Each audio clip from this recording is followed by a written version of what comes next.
पुराने पिक्चरों में देखोगे तो जितने ठाकुर लोग लेके बंदूक हमेशा शिकार खेलने जाते थे घोड़ा से, है ना।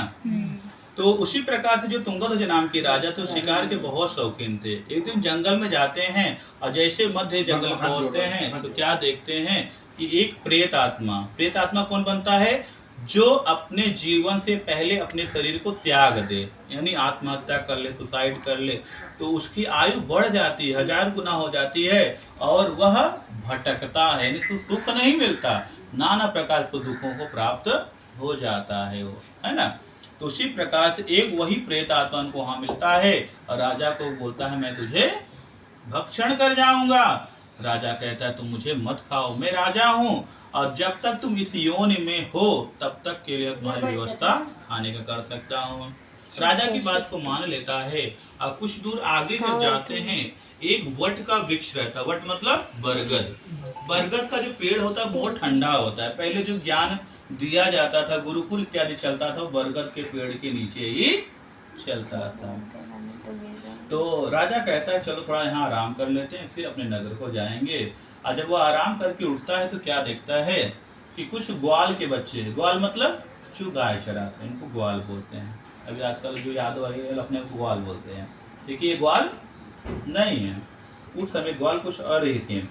तो क्या देखते हैं कि कुछ ग्वाल के बच्चे ब्राह्मण सब मिलकर भगवान की कथा को कह सुन रहे थे, लेकिन राजा के अंदर घमंड का अभिमान था, इसलिए न गतो न नमामा, न तो वहां पर गए और न भगवान को दूर से प्रणाम किए।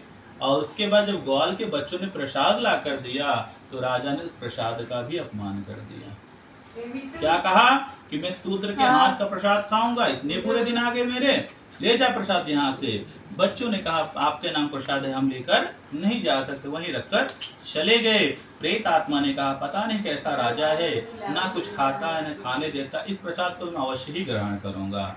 और उस राजा ने जो प्रसाद त्यागा था उसी प्रसाद को प्रेत आत्मा ने ग्रहण कर लिया।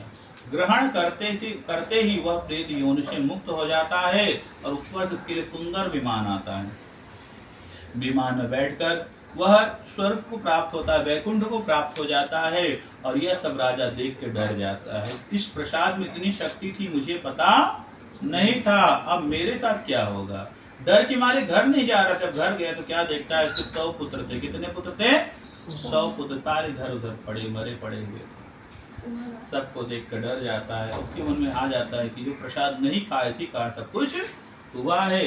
उसी जंगल में गया, उन ग्वाल के बच्चों से प्रार्थना किया कि हे बच्चों बैठ कर माता भगवान की कथा को सुन लो। कुछ बच्चों ने तो क्या मना कर दिया कि अहंकारी राजा है तू, तेरे साथ कौन कथा सुनेगा, तूने प्रसाद का अपमान किया। लेकिन कुछ अच्छे बच्चे भी उसके अंदर थे, तो उन्होंने कहा चलो अगर हमारे जिस किसी कल्याण हो जाता तो हो जाने दो।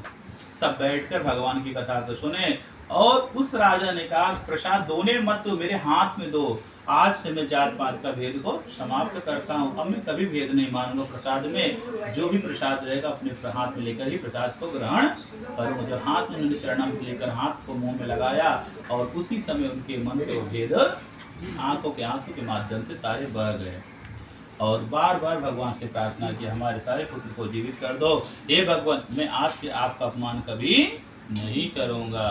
भगवान कृपा हो गई, इसके सारे पुत्र जीवित हो गए। तब से उस राजा के जीवन का लक्ष्य बन गया कि कहीं भी पूजा पाठ हो, अगर वो रास्ते में मिल गया कहीं पूजा हो, पहले पूजा भगवान को प्रणाम करता था और प्रसाद लेकर फिर वह आगे जाता था।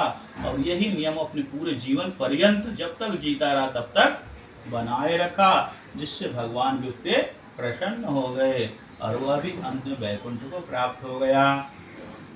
जय जय स्कंद पुराणे रेवा खंडे सत्यनारायण कथायाम पंचमः।